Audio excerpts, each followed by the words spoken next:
Cristo vuelve, revela la verdad sobrecogedora. Carta 3. Ya que estas cartas te introducen en una dimensión espiritual, mental que trasciende el plano humano de actividades y asuntos, serán mejor asimiladas si antes las precede un tiempo de quietud y relajación. Aquieta la mente, si es posible, entrando en un estado de silencio interior de pensamiento. Es tan solo así, estando en este estado, completamente receptivo, que estas cartas penetrarán en tu pensamiento humano con su realidad. Mi amor celestial ilimitado me impulsa a volver una y otra vez para escribir a la humanidad, con la intención de que finalmente cuando, como muchos, estés preparado para recibirlo, poseas el conocimiento que te permitirá trascender tu humanidad y fundirte con la conciencia, Padre, la verdadera conciencia amorosa, en la cual se realizan todas las cosas generosas y preciosas. Como he dicho antes y quiero reiterar, mi misión entera en la tierra fue impulsada por el amor y fue dirigida solamente a la enseñanza de la verdad de la existencia, puesto que sin este conocimiento no hay esperanza de redención del duro trabajo que la humanidad ha de soportar. Sé que esta afirmación traerá mucho pesar a los seguidores sinceros y dedicados de la religión cristiana y a aquellos que han centrado su fe por entero en la persona de Jesús. Pero te digo la verdad, para tener éxito en deshacerte de la humanidad que te retiene de la plena comprensión de la verdad universal, y la comprensión de la verdadera naturaleza de la condición espiritual humana que llamé el reino de Dios, debes apartarte de los viejos dogmas de ta salvación por la sangre del Cordero, la Trinidad, y otras creencias, y venir con la mente perfectamente abierta y receptiva a la verdad de la existencia. Ninguna otra salvación es posible, Dios no te puede salvar, puesto que, estando ignorante de los hechos de la existencia, el hombre continuará cometiendo los mismos errores terrenales hasta el final de los tiempos, y así creando su propia enfermedad y miseria.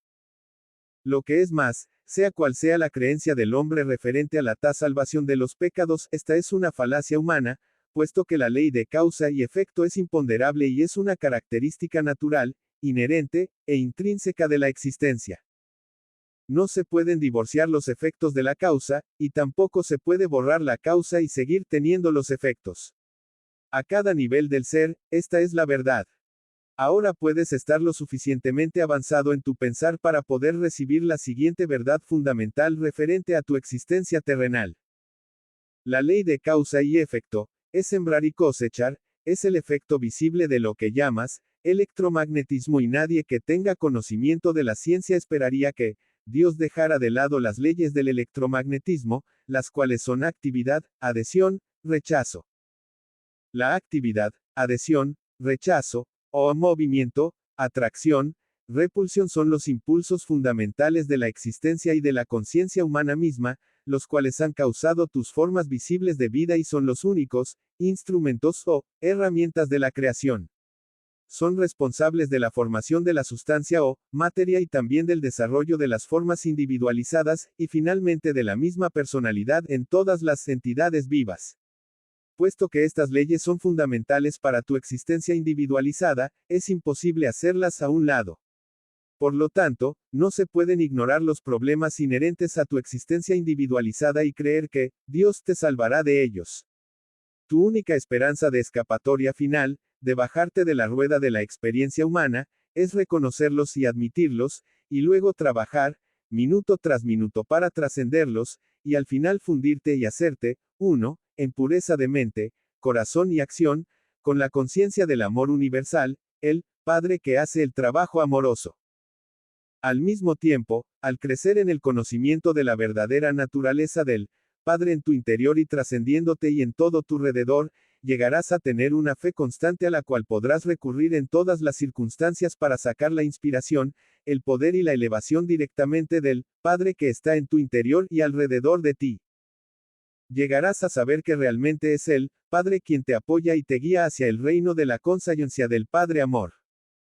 Verás claro, de una manera abundante, que mientras el Padre es universal, es también individual para ti. Te conoce, es consciente de tu pensar y de tus problemas. Dentro de la conciencia del Padre Amor, te están aguardando las soluciones perfectas para ser reconocidas por ti. Cuando las reconozcas, estarás liberado del dolor, cuando seas dócil y estés dispuesto a escuchar. Mientras no estés dispuesto a escuchar, nunca recibirás en plenitud la conciencia del Padre Amor. Te contaré una parábola. Imagínate a un niño que está gritando y dando patadas porque quiere helado. Todo el tiempo mientras hace este ruido, su padre está esperando pacientemente en la puerta de su habitación para demostrarle que le ha traído helado y fruta. Quizás piensas que esta parábola es improbable, sin embargo es verdad. Las madres recordarán las veces cuando los hijos han estado desconsolados por algo, negándose a escuchar lo que la madre tanto quiere decirles, sin embargo la madre tiene la solución esperándoles en cuanto se calman y secan sus lágrimas.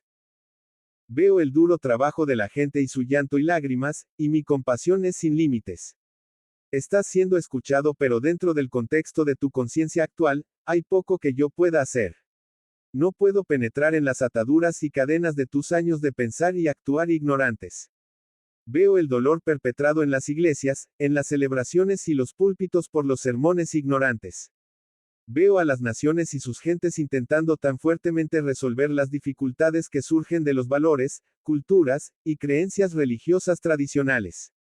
Veo las limitaciones en su vivir diario, la falta de satisfacción de sus necesidades y de sus propósitos, y el sufrimiento que emana de las relaciones de todo tipo.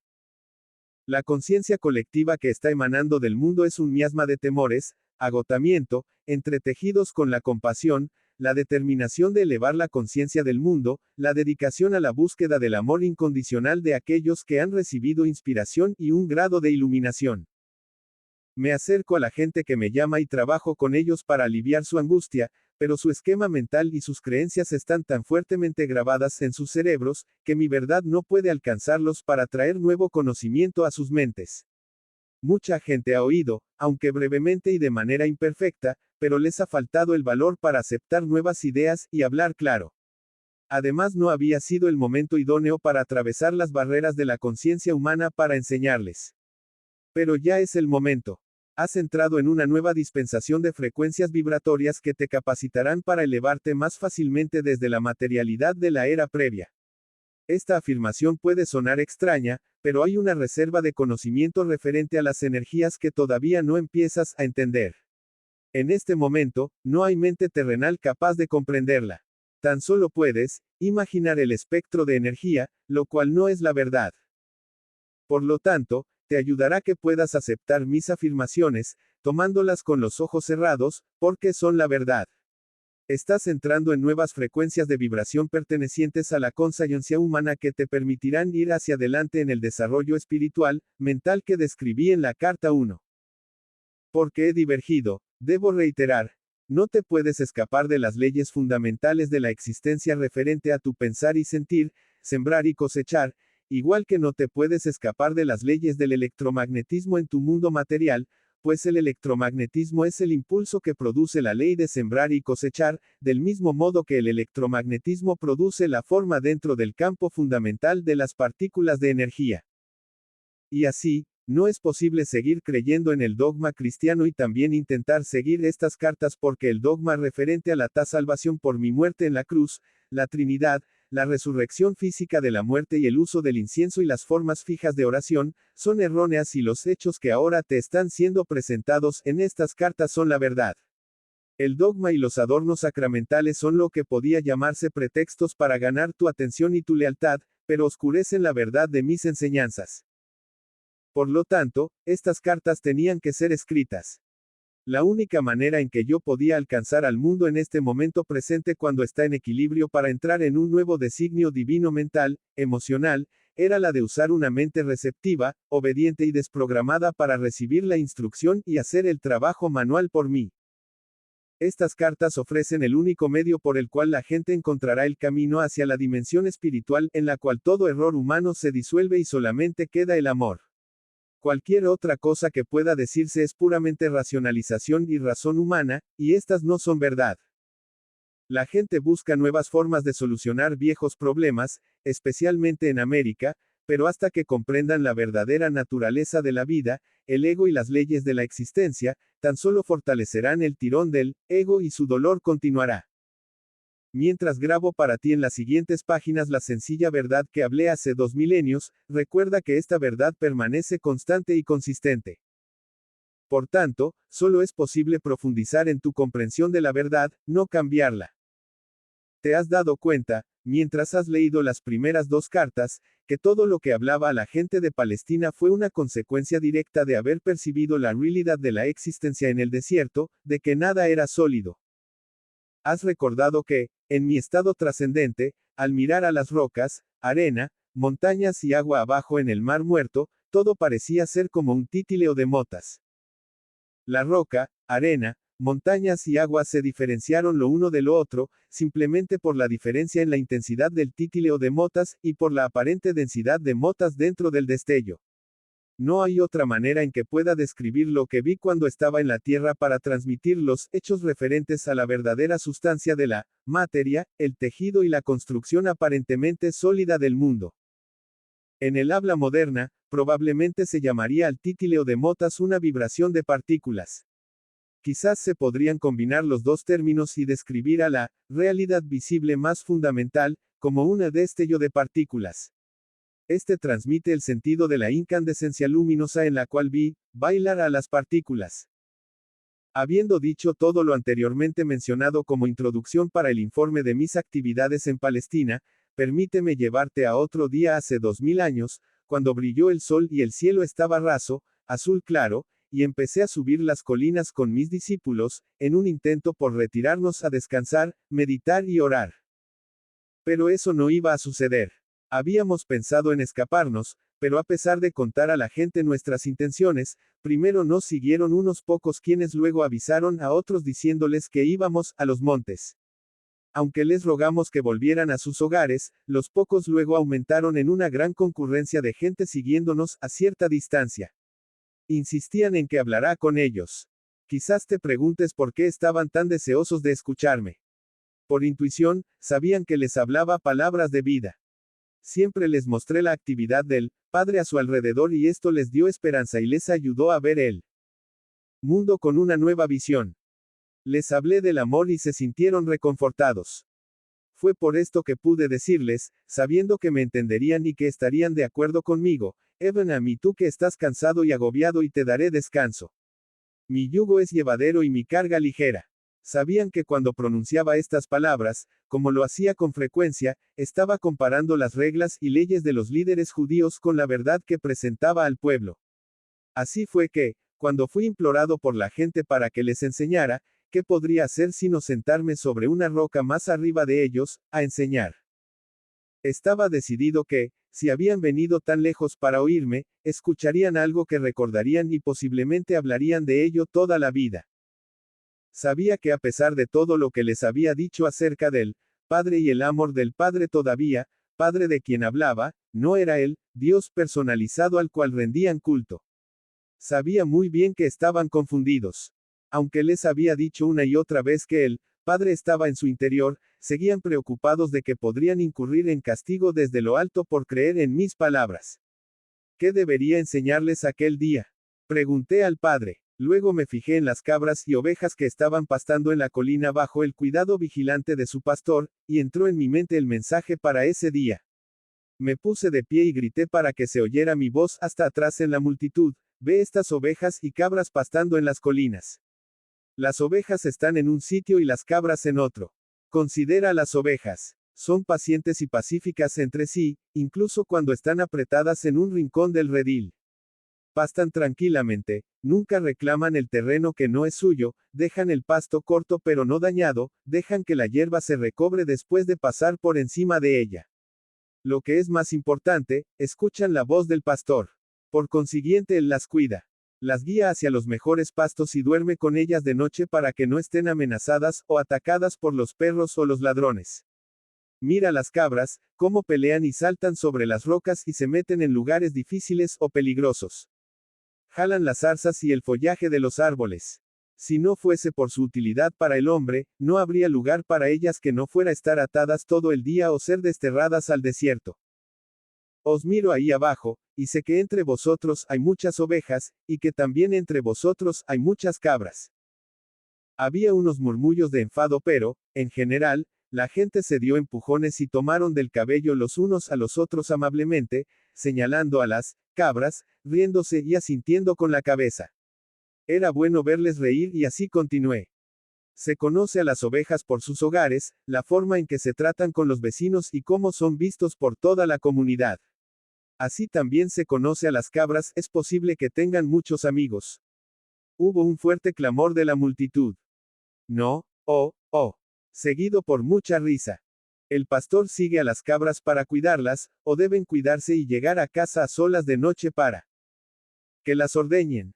De nuevo la multitud reía y respondía de maneras distintas, algunas muy graciosas e ingeniosas.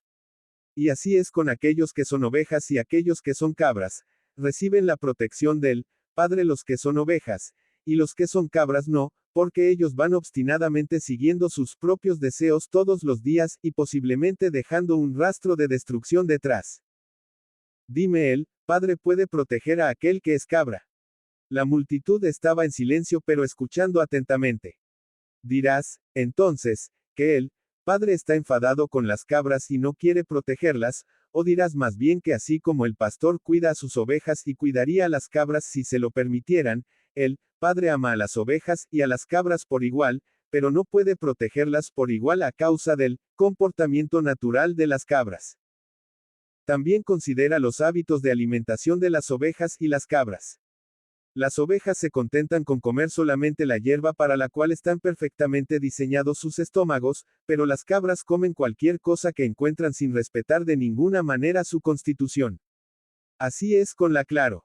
Como las cabras, no reconocen cuando el alimento mental es dañino o que les está llevando donde no deben ir en sus vidas diarias, o si les dirige hacia un mito dañino o una falacia peligrosa. Van, sin rumbo, recogiendo el equivalente mental de zarzas, zapatos viejos, trozos de tela, hojas, cardos o malas hierbas, porque les falta sentido común. Un hombre me gritó: Maestro, ¿y si una persona es una oveja, comete un error y se ve un embrollo, el Padre le abandonará? Le respondí con una pregunta. ¿Qué hace el pastor si una de sus ovejas cae en un hoyo, o por un acantilado, o si se ve atrapada en unas zarzas? Te lo diré. El pastor deja el rebaño y rápidamente va en búsqueda de la oveja perdida y no la dejará hasta traerle de vuelta sana y salva. Así es con él, Padre, ni siquiera una oveja puede evitar equivocarse de alguna manera u otra, pero ten la seguridad de que él, Padre enseguida responderá a su balar y le rescatará. Y si una cabra empezara a comportarse como una oveja y atiende la voz del pastor, entonces ella también estará bajo la protección del pastor y será cuidada igual que las ovejas. Así es contigo y el reino del cielo, el reino de Dios. Se oyeron varias voces, pidiéndome que les contara el significado del reino de Dios. Lo que te estoy diciendo, no es como lo que has oído de cualquier profeta en cualquier tiempo. No intentes entender lo que te digo pensando en lo que te han dicho tus maestros. Solamente pueden repetir lo de las escrituras y no tienen ningún conocimiento personal del reino de Dios o del cielo. Dios no está contenido en ningún lugar sino que está en todas partes como lo están los cielos y el aire que está encima de ti. La Santa Palabra habló la verdad cuando dijo: en Dios vives, te mueves y tienes tu ser. Puesto que el reino de Dios está por encima, alrededor y también dentro de ti y puedes entrar en el reino de Dios. La gente clamaba con impaciencia. Pero, ¿qué es eso? Es un estado de mente y de corazón, el cual está plenamente poseído por Dios, tu Padre. Cuando estás en ese estado, el Padre es la cabeza de tu cuerpo y dirige todo lo que haces y toda tu vida. Unas personas decían refunfuñando: ¿cómo puede ser eso? ¿Es posible estar tan vacío de ego, de deseos egoístas, de enemistades, de enojos, de celos, de codicia, de deseos de venganza, que solo quede Dios en control, dentro de tu mente y de tu corazón? ¿Y luego qué ocurre?, preguntó una mujer. Luego entras en el estado del ser que es estar dirigido por Dios. Es totalmente hermoso y glorioso. Es amor, es generosidad, es cuidar de los demás como te cuidas a ti mismo, es no juzgar pues aceptas a los demás tal como son por saber que también son hijos de Dios, y que están igualmente bajo el cuidado de Dios. Es felicidad sin medida, imposible de describir, es satisfacción de cada una de tus necesidades aún antes de tenerlas. ¿Por qué los rabinos no nos cuentan estas cosas?, decían varias personas quejándose. Porque solo yo he visto al Padre, tan solo yo sé cómo se hizo el mundo y las leyes de la existencia. Y porque yo sé todas estas cosas, simplemente ven a mí y pregúntame y yo te revelaré todo lo que se me ha dado. Te digo de verdad, si crees y comprendes, e intentas poner mi palabra en práctica cada día, serás salvado de la tribulación que soporta la humanidad. Sufres porque no entiendes cómo has sido creado, ni los verdaderos propósitos para los cuales naciste. Naciste para ser hijo y heredero del Padre. Pero vuelves la espalda a toda la gloria del reino e intentas encontrar el placer en las cosas terrenales. Mientras hagas esto nunca encontrarás el reino de Dios, no entrarás en el reino de los cielos. ¿Cómo entraremos en el reino? Ya te lo he dicho. Entrarás en el reino de los cielos cuando te arrepientas de todo lo que eres en tu corazón y mente. Cuando lleves tu maldad al Padre y pidas perdón y pidas la fuerza para ser limpiado de tus pensamientos, palabras y actos malignos y finalmente para que te deshagas de ellos, entonces podrás estar seguro de que estás a punto de encontrar el reino de los cielos. Cuando hayas conseguido eso, verás que tus actitudes hacia los demás cambian, puesto que el Padre está haciendo su obra de amor en tu interior. Estarás libre de las cadenas y ataduras de deseos y actos malignos que previamente te ataban y te hacían cautivo en el mundo. Más que eso, comprenderás que el Padre satisface todas tus necesidades. Una mujer gritó: «Tengo una necesidad ahora mismo, maestro, tengo hambre». La gente se reía, pero luego varias voces se unieron a la suya, diciendo: «Hemos estado contigo muchas horas, nos has hecho andar y andar antes de consentir en enseñarnos. Te hemos demostrado que somos buenas ovejas.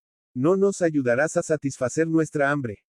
Me di cuenta de que decían la verdad y sentí una profunda compasión hacia ellos. Me habían seguido no solo para la sanación sino porque anhelaban saber la verdad como me había sido dada por el Padre. Les había dicho que el Padre satisfacía todas sus necesidades. Esta sería una oportunidad para demostrarles el poder de la fe, y el poder que es a Dios. Les demostraría que nada es imposible cuando realmente crees como yo creía y percibía. Llamé a mis discípulos para que se acercaran y les pedí que comprobaran si había alguien presente que tuviera alimento. Encontraron un niño con pan y peces y me los trajeron. Me aparté un poco de la multitud tranquilamente contemplando el pan y los peces, sabiendo que no eran más que el Dios, poder, mente, la sustancia de toda materia, hecha visible. Sabía que el Dios, poder, mente era ilimitado y poderosamente activo dentro de mi conciencia. Sabía que la naturaleza del Padre es la satisfacción de la necesidad. Mientras bendecía el alimento, sentía el poder fluir íntegramente a través de mi mente, cuerpo y manos y sabía que el hambre de la gente sería saciada. No sabía de qué manera, simplemente sabía que sí. Luego llevé los cestos de comida y les dije a los discípulos que la repartieran, sintiéndome absolutamente seguro de que todo el mundo tendría tanta comida como necesitaran. Y saciada, sobraron varios cestos de sobras. Y así demostré que, menor que la materia, todo lo que es visible en el universo, es mente, conciencia hecha visible a través de la vibración de las motas, las cuales la ciencia llama partículas. Menor que cambios en la vibración de las motas, y por consiguiente cambios en la materia, toman lugar como consecuencia de las imágenes, movimiento poderosamente dirigidas, disciplinadas, enfocadas por la energía de la mente, conciencia. Menor que cuando uno actúa puramente desde la conciencia amorosa para hacer el bien a los demás, los únicos límites de la obra amorosa del Padre dentro del mundo, son los límites que la mente del hombre pone en aquella obra. Menor que tales cambios en la materia solo pueden suceder cuando la conciencia del hombre está en perfecta armonía y unida a la conciencia universal del Padre. Aunque hubiera asombro entre la gente y mis discípulos, cuando la gente recibió alimento de esta manera, ninguno de ellos comprendió cómo se llevó a cabo tal cosa. Tan solo pudieron concluir que esto era el milagro más grande que habían visto. También les confirmó su creencia de que yo era el Hijo de Dios. En otra ocasión yo estaba sentado debajo de un árbol en las afueras de Betesda, rodeado por la gente que había traído a sus enfermos para que fueran curados. Como siempre, se maravillaron al ver el regreso de la vida y la salud a estas personas, y se preguntaron cómo podían hacerse tales milagros. De nuevo, intenté hacerles comprender el poder de la fe. En los Evangelios, se ha afirmado que yo dije que si un hombre tuviera la fe del tamaño de una semilla de mostaza podría mover montañas. Esta afirmación es una interpretación incorrecta de lo que verdaderamente dije y revela lo poco que mis discípulos y los evangelistas entendían de mis enseñanzas cuando estuvimos en la tierra. Si alguien tuviera la fe del tamaño de una semilla de mostaza, ¿qué significa? ¿Cómo se puede medir la fe de tal manera? Fe es fe. Es un poder de total convicción en la mente, poseyendo la mente, y no puede ser sometida a un tamaño. La fe que surge de tu necesidad de creer en algo, porque tal creencia servirá tus propósitos de algún modo, puede ser poderosa y fuerte, pero nunca puede ser estimada bajo un concepto de tamaño. La creencia es aún más fuerte. La creencia es el fruto de saber algo de oídas y de la lógica. Porque has oído y estás convencido de que lo que has oído o leído es verdad, desarrollas una profunda creencia en lo que has oído. Tú crees que es verdad. Tú crees de una manera total y completa que desafía cualquier contradicción. Constantemente decía a la gente, cree que recibirás y recibirás. Sin embargo, yo sabía entonces que sería casi imposible que la gente algún día tuviese la fe para que realizara milagros, puesto que no importaba cuánto les explicara la verdad, aún así ellos, pero ahora, el relatar en alguna medida la historia de mi estancia en la tierra, en Palestina, es con la intención de que tú, mi lector, empieces a percibir y comprender el conocimiento que me fue dado durante mi iluminación. Mi intención es la de darte conocimiento. Saber algo de oídas es lo que se oye de alguien, pero no se puede comprobar realmente que sea verdad. El conocimiento es cuando se te dice algo, o cuando lees algo, y dado que lo que has oído o leído ahora concuerda de manera lógica y realista con todas las cosas de conocimiento ya relacionadas en tu mente, y puedes comprenderlo y creerlo de manera realista y lógica, la nueva información se convierte en conocimiento. Tú sabes que lo que ahora sabes es verdad. Tienes un sentido de convicción.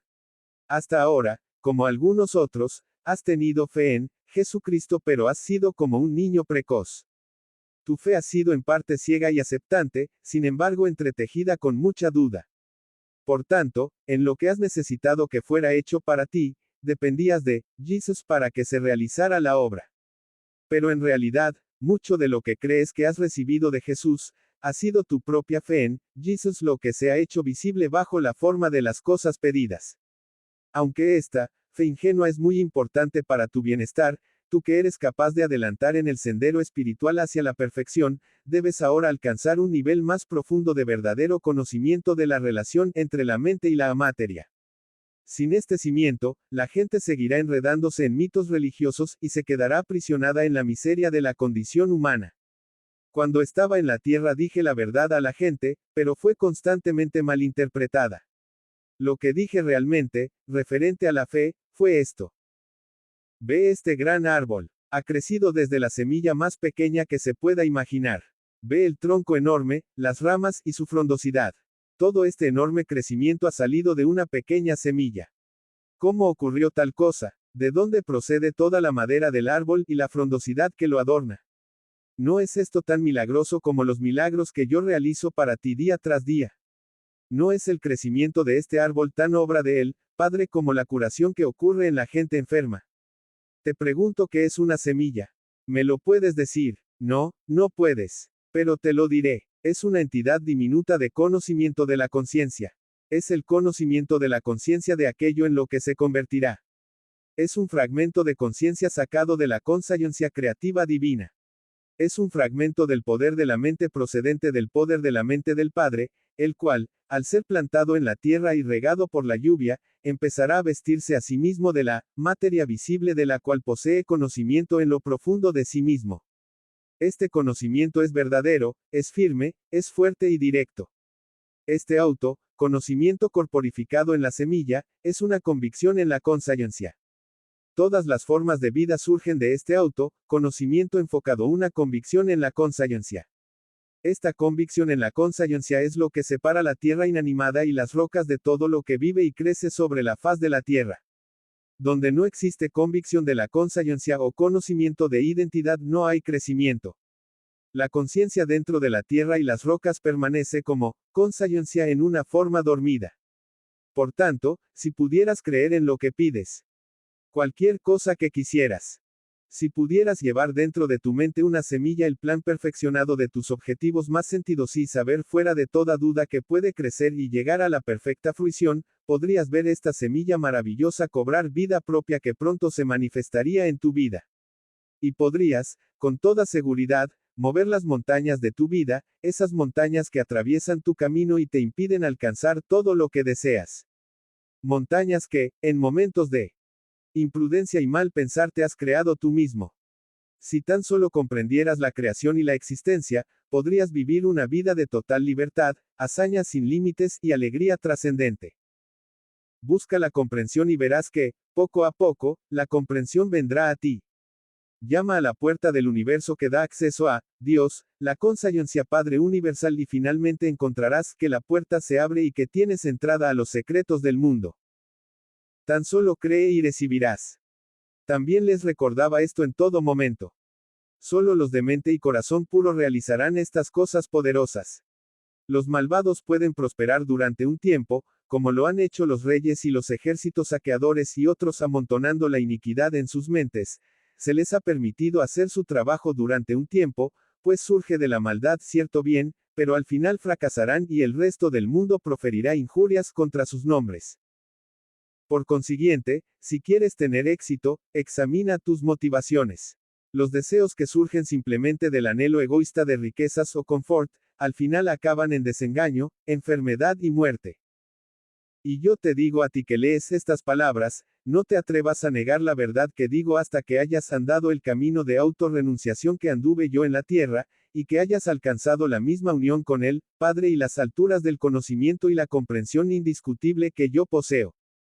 Cuando hayas alcanzado todo esto, ya no tendrás ningún deseo de negar la verdad que te digo, sino que no podrás contenerte en unirte a mí para enseñar al prójimo. Hasta ese momento, mantente en paz, y no dejes que ningún hombre conozca tu ignorancia. ¿Con qué frecuencia, a través del mundo, la gente abraza mis enseñanzas con mucho gusto, por su altísima moralidad y por ser los principios del buen comportamiento del vivir diario más perfectamente formulados? Sin embargo, añaden rápidamente que se deben descontar las historias de los milagros puesto que tales aberraciones de las leyes naturales no son posibles. Esta clase de pensamiento levanta barreras frente al progreso futuro del desarrollo científico, espiritual del cual la mente humana es capaz. De hecho, no vine a la Tierra para presentar una nueva religión o un código moral más alto que aquel dado por Moisés en los 10 mandamientos. Mi propósito fue el de traer una nueva percepción de Dios como creador y la comprensión de la existencia en sí. De este conocimiento surgiría una nueva forma de vivir. La actitud correcta hacia mi misión en la Tierra en este tercer milenio es la de reconocer que sin embargo, tales milagros fueron ejemplos de lo que se puede alcanzar en el futuro cuando las mentes de la gente estén plenamente imbuidas con el verdadero conocimiento de la existencia y estén también, por medio de la fe, la meditación y la oración, totalmente sintonizadas e imbuidas con la conciencia universal vida, amor. Fue realmente cierto que anduve sobre el agua cuando mis discípulos se embarcaron para cruzar el lago. Si has leído la narración bíblica de este incidente, te darás cuenta de que mis discípulos me habían dejado atrás. Anhelé la oportunidad de apartarme de todo contacto humano, retirarme a las colinas, para una vez más entrar en profunda meditación permitiendo a mi conciencia fundirse en la dimensión universal de la conciencia de Dios. Mientras estuve en este estado espiritual que trasciende la conciencia humana, todo conocimiento físico desapareció y fui elevado en éxtasis dentro de la corriente universal de la vida y supe que la vida universal lo es todo, que la vida era la realidad de mi ser, y que todo lo demás eran apariencias cambiables transitorias de la vida universal hechas visibles. Sentí que yo era la vida misma, y que al introducirme en la conciencia de la vida más allá de la conciencia terrenal, las leyes que gobernaban mi ser físico eran trascendidas, y ya no se aplicaban a la carne y sangre de mi cuerpo humano. Anhelaba moverme en este nuevo estado trascendente, y me vi salir de la cueva flotando. Vi a mis discípulos en el lago y supe que estaban en peligro. Sin esfuerzo bajé la colina hacia la orilla flotando y al empezar a contactar de nuevo con mis asuntos humanos normales, en este caso, mis discípulos me encontré pisando sobre las aguas.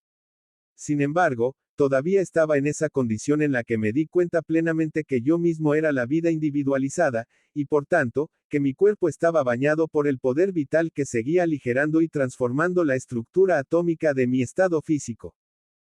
Debes entender que oír y pensar en el estado de conciencia humana, y la ascensión en la manifestación trascendente de la vida universal, cuando la conciencia personal está ya apartada de la condición corporal y plenamente fundida en la consciencia universal del Padre, pertenecen a dos dimensiones totalmente diferentes del ser. La conciencia humana puede recibir inspiración de la consciencia universal del Padre, pero la inspiración que se recibe se entremezcla con la condición humana y frecuentemente se interpreta mal, según el almacén de conocimiento que ya controla al cerebro y por tanto los procesos mentales en sí. Desgraciadamente, la inspiración que recibes es contaminada y distorsionada por tus actuales creencias fuertemente arraigadas. Dado que el estado perceptual trascendente y de cobrar conciencia emerge, de la condición física, el cerebro ya no está al control. Ya no tiene influencia sobre el estado de percepción trascendente que es la verdad en sí. Ya no está controlado o afectado por la creencia humana. Está en un estado de lo que realmente es lo que está detrás de la manifestación y la existencia visibles, en lugar de estar en la dimensión humana de lo que se cree que es la existencia normal de la ley universal. Antes de continuar con esta narración de mi vida sobre la Tierra, quiero hacer hincapié de nuevo en que todo lo que hay en el universo es un estado de conciencia particular e individualizada hecha visible. He tenido que descender desde mi estado de conciencia del amor universal actual, con el fin de experimentar de nuevo mi vida en la Tierra que sigue impresa, de manera imborrable, dentro de la energía de la conciencia del mundo en sí, la cual se remonta hasta el momento de su creación. Debes comprender que cuando dejé mi cuerpo en Palestina, dejé atrás todo lo perteneciente a aquella vida. Había cumplido mi misión. Por tanto, cuando morí en la cruz, fui liberado, fui elevado en luz gloriosa, para participar de la luz, para ser la luz, y para regocijarme en la luz que es el amor universal, vida, belleza, armonía, dicha y éxtasis. Moverse entre diferentes niveles de consciencia no es asignatura fácil o agradable. Es tan solo porque mi misión en la Tierra no había quedado completa cuando morí en Palestina, por lo que ahora vuelvo para ayudarte a preparar tu entrada en la nueva era, una fase nueva de la existencia individualizada en la Tierra. Puede que comprendas lo que quiero decir por la incomodidad de este suceso si haces memoria de alguna profunda tristeza que ocurrió en tu vida y ves que reaccionas con casi el mismo grado de tensión y estrés emocional como cuando el acontecimiento te ocurrió.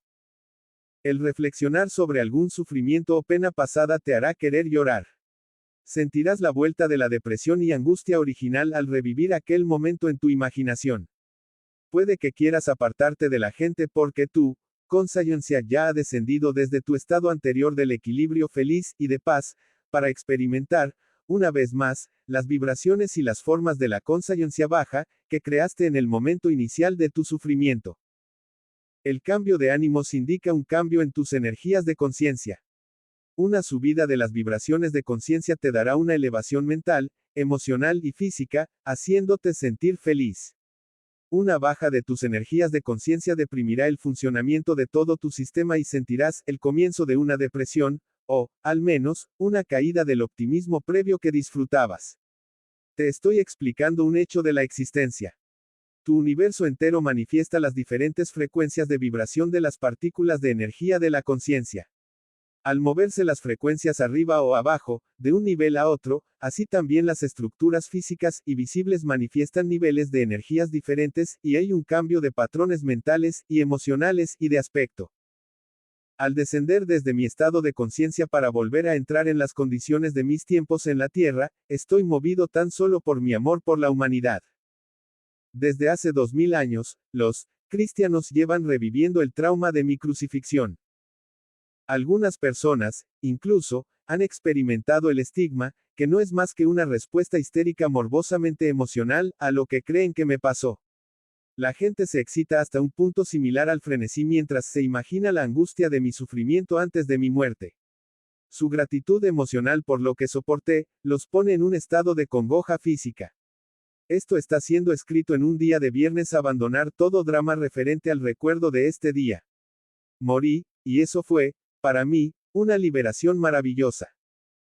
Es hora de que la gente se despierte de su largo sueño y que llegue a comprender la existencia como lo que realmente es, y la verdad con respecto a mi crucifixión, la cual ha estado oculta hasta este tiempo. En Viernes Santo, año tras año a través de los siglos, se ha creado un estado de ser de conciencia traumática y contaminada por todo el mundo, tan lejos de la dimensión espiritual de la conciencia creativa universal como dista el infierno del cielo. Ahora que he elegido revivir mi vida sobre la tierra en la persona de Jesus a través de la mente de alguien que recibe mis palabras, con el fin de ayudar al mundo a avanzar hacia una nueva fase de desarrollo espiritual, mental, pido a aquellos que puedan recibir mis palabras, que dejen esta práctica de recordar mi muerte y de ejercer la abnegación física durante el ayuno de la Cuaresma para conmemorar mis 40 días en el desierto. Como te debes dar cuenta por esta narración, mi tiempo en el desierto fue de gran dicha y de bendición de espíritu.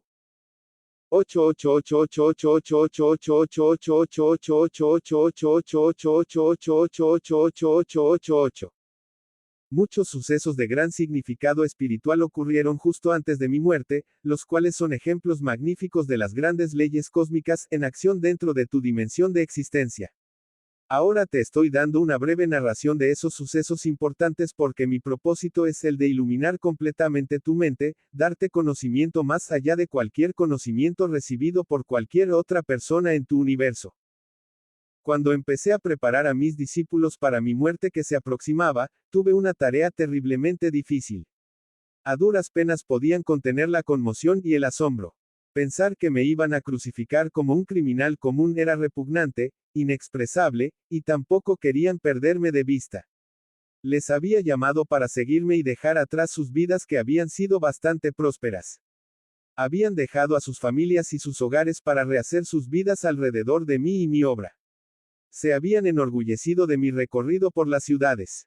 Habían estado dispuestos a asociarse conmigo y se les conocía como mis discípulos, a pesar del rechazo y la dura crítica de los líderes religiosos. Lo que es más, me amaban y me respetaban tanto por mi forma de vivir mis propias enseñanzas como por la manera en que curaba a tanta gente con compasión, y por cómo les traía confort a sus vidas desdichadas. Verdaderamente creían que era el Hijo de Dios. ¿Cómo podía acabar en la cruz el Hijo de Dios? Se preguntaban. Aumentó el espanto con cada pregunta. Era impensable. Sentían que un tremendo vacío se abría delante de sus vidas, un vacío en sus vidas y un enorme cráter en la tierra. Donde pisaban, y una vasta extensión de inestabilidad y de falta de propósito dentro de ellos mismos. No se atrevían a contemplar mi próxima crucifixión de la yo-les que hablaba. Tal suceso les destruiría todo aquello en lo que habían creído con todo su corazón. Por consiguiente, mis discípulos se resistían fuertemente y con locuacidad a lo que intentaba decirles, y afirmaban una y otra vez que tal cosa nunca podría ocurrir. Al ponerme firme contra sus tercas negativas, al final se vieron obligados a callar sus argumentos y aceptar externamente que tal cosa podría ser posible. Les dije que después de mi muerte me verían de nuevo y que esperaba que siguieran la obra que yo había emprendido.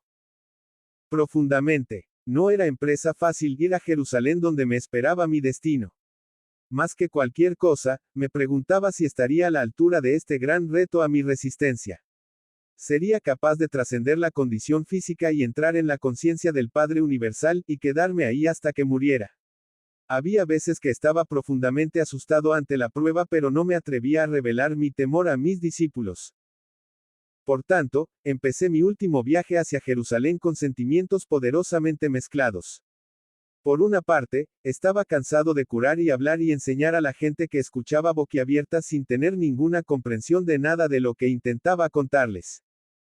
Había pensado que mi conocimiento haría capaz a la gente de salir de su miseria y, al menos, hacer contacto con el Padre y obtener una vislumbre del reino de los cielos. No había ninguna evidencia de tal despertar espiritual ni siquiera entre mis discípulos. Mi decepción y sentido de fracaso me hizo estar contento de irme de la vida terrenal hacia la gloriosa existencia que sabía que me esperaba después de mi muerte. Al mismo tiempo, me preguntaba cómo iba a resistir el dolor de la crucifixión. A través de mi misión, había vivido en un estado mental más o menos consistentemente pacífico, frecuentemente exultado, con los pensamientos fijos en la conciencia amorosa del Padre, autor de todo ser, sabiendo que solo tenía que pedir y lo que pidiera rápidamente sería manifestado. Podría mantener mi ecuanimidad cuando me trajesen ante el consejo, al llevarme a mi crucifixión, cuando me clavaran en la cruz con mi peso colgando de mis manos. Porque estaba dando lugar a dudas y temores, se me bajaba el nivel normal de mis frecuencias de conciencia. Me estaban bajando hasta las frecuencias de la conciencia del plano terrenal. Volví a ser víctima de mi vieja agresión que me incitaba hacia actos irrazonables, lo cual nunca hubiera contemplado antes, cuando estaba en mi estado anterior de total armonía con la conciencia del amor Padre. Mis dudas y conflictos se externalizaron en mi vida como emociones e impulsos humanos que contravenían la ley cósmica del amor. Primero ocurrió el episodio de la higuera. Tenía hambre y fui al árbol realmente sin esperar encontrar fruta porque no era la estación de los higos. Al ver que la búsqueda era infructuosa, maldije la higuera. 24 horas más tarde, se había marchitado hasta las raíces. Fue una experiencia terrible. Era la primera vez que mis palabras habían causado daño a algo. Sin embargo, demostró claramente a mis discípulos el poder del pensamiento para bien o para mal. Les demostró que cuanto más espiritualmente evolucionada es una persona, mayor es el impacto de sus palabras en el medio ambiente. Aproveché la oportunidad para señalar a mis discípulos que me había comportado sin pensar, como lo hace el hombre o mujer promedio que, teniendo grandes esperanzas, no consiguen lo que quieren. Suelen reaccionar con enojo, lágrimas, e incluso palabras agudas que pueden o no ser una especie de decir mal o de maldecir a la persona que les haya negado el deseo anhelado en su corazón.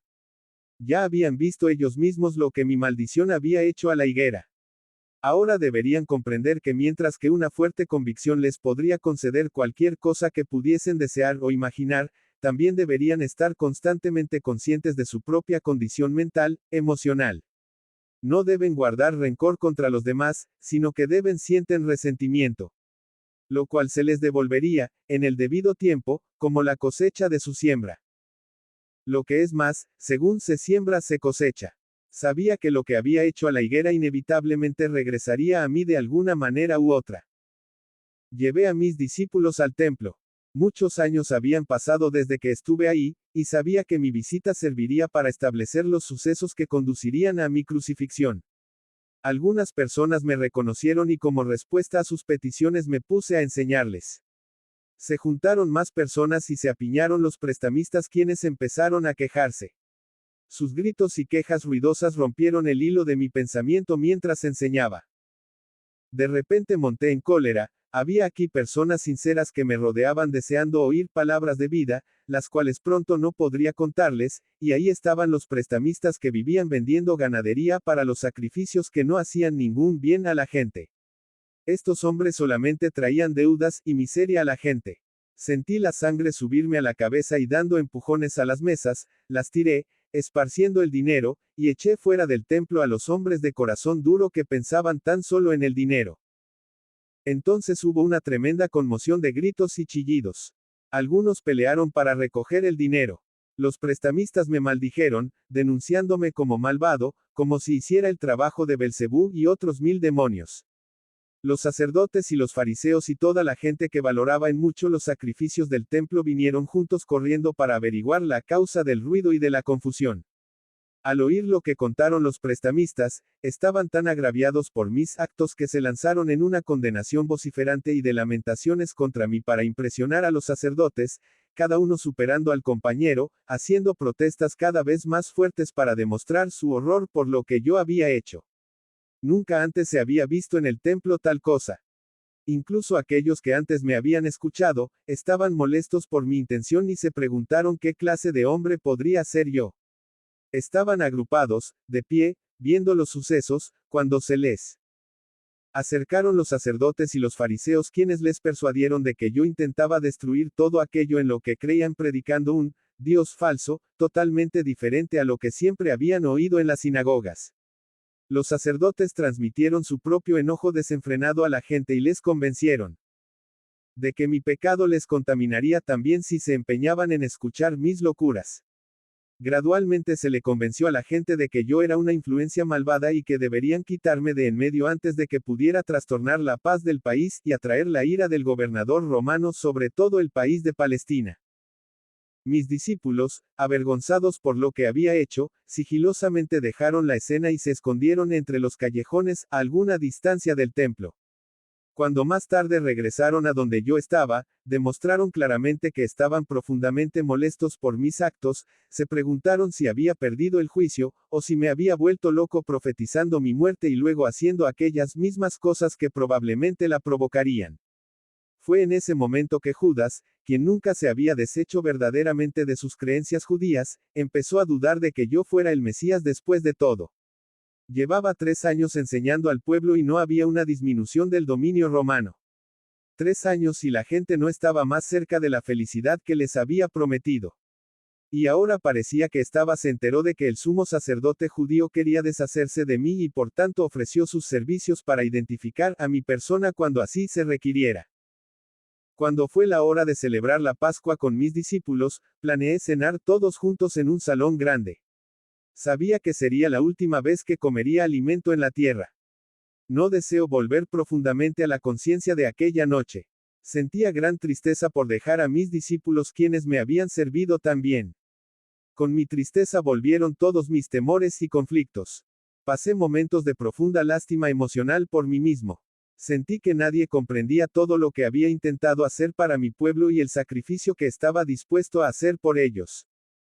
Juan estaba dando una vívida narración de la historia de la última noche de los israelitas en Egipto antes de escapar al desierto.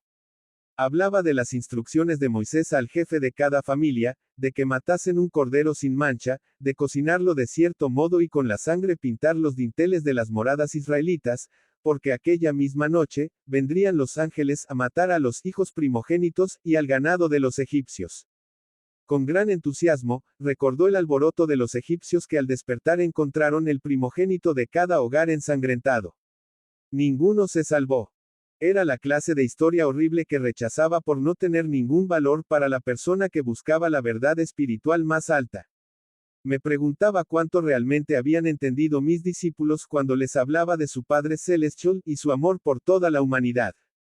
¿Cómo podían entusiasmarse con el pensamiento de los ángeles matando a los primogénitos de los egipcios cuando se les había dicho con toda claridad que Dios, el Padre, era amor?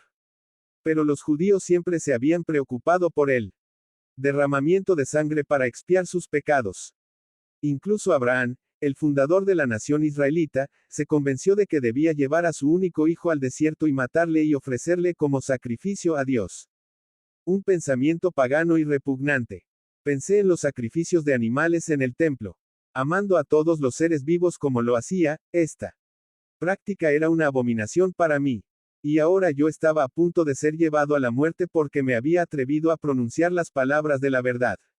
Y cuando consideraba lo poco que había conseguido en transmitir mi conocimiento, me preguntaba por qué se me había confiado tal misión. Sentí un espasmo momentáneo de resentimiento y enfado entretejido con mis sentimientos habituales de amor hacia estos hombres. Con algo de cinismo, me preguntaba qué recuerdo eficaz podría dejarles, para volver a traer a sus mentes todas mis enseñanzas cuando ya no estuviera con ellos.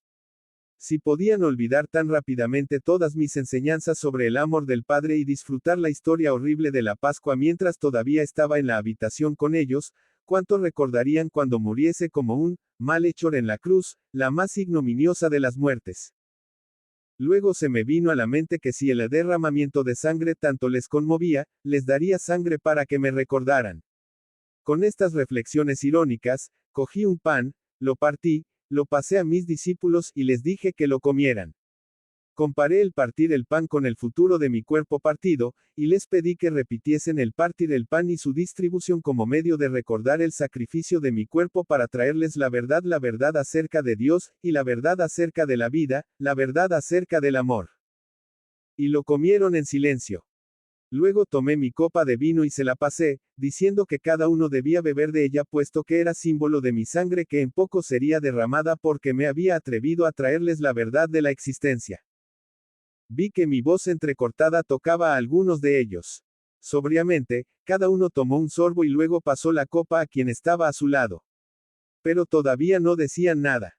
Percibían que hablaba en serio y que ya no toleraría más discusiones. Luego les conté que uno entre ellos me traicionaría. En secreto, comprendí los motivos de él y supe que era una pieza necesaria de la futura secuencia de sucesos. Simplemente cumplía con el papel que su naturaleza le había incitado a hacer. Yo sabía que él sufriría mucho y sentí compasión por él. Pero yo me guardé estos pensamientos solo para mí. Al mencionar que uno de ellos me traicionaría, le dije a Judas que se marchara a hacer rápidamente lo que tenía que hacer. Los discípulos cobraron vida, preguntándose si realmente esta era su última cena conmigo. Había mucha congoja emocional, preguntas, incluso recriminaciones por haberles metido en tal trampa. De nuevo, se preguntaron qué harían con sus vidas después de que yo me fuera. Serían objeto de burla, decían discutiendo. Nadie volvería a confiar en lo que dijeran. Profundamente entristecido por su respuesta egoísta ante mi apuro, les aseguré que no tenían que temer por su propia seguridad. Me abandonarían y no habría conexión entre ellos y mi crucifixión.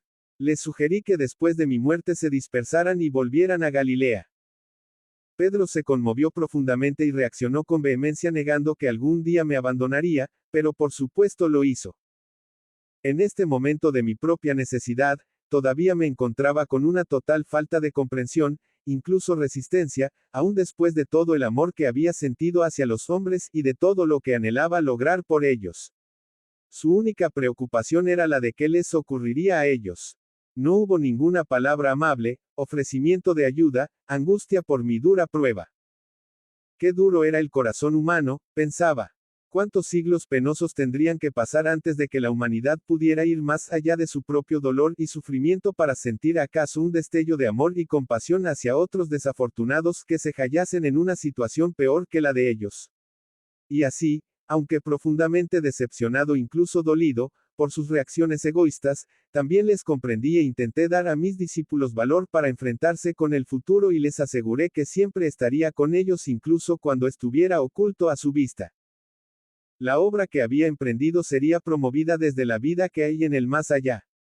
No les dejaría solos. Conocerían y sentirían mi presencia y esto les reconfortaría. Les dije que se aferraran a sus recuerdos del tiempo que había estado con ellos.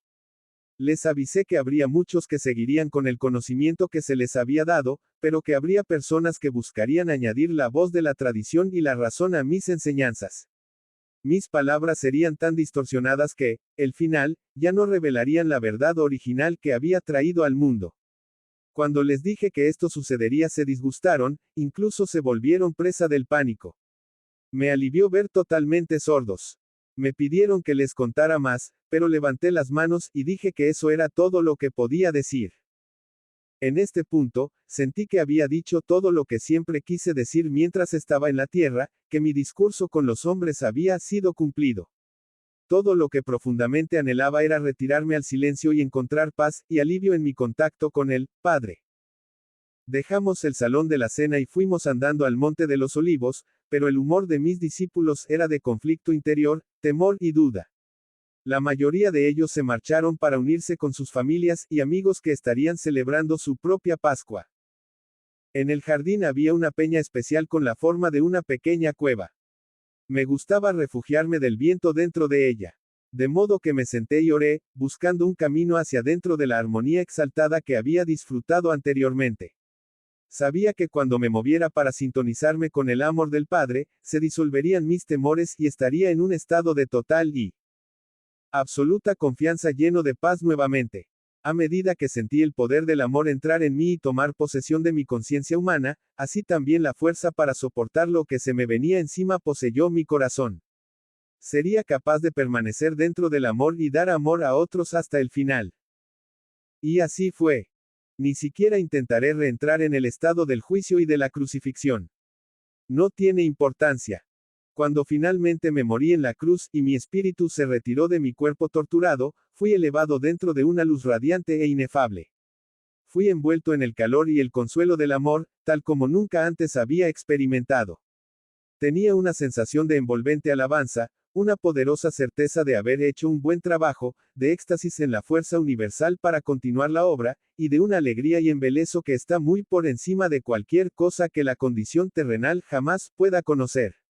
Entré en una nueva y maravillosamente hermosa forma de vivir, pero todavía descendía en conciencia para mantenerme en contacto con la gente que había dejado atrás. Podía mostrarme a aquellos que eran suficientemente sensibles para poder verme. Sin embargo, la historia de Tomás de que supuestamente metió los dedos en mi heridas es un disparate.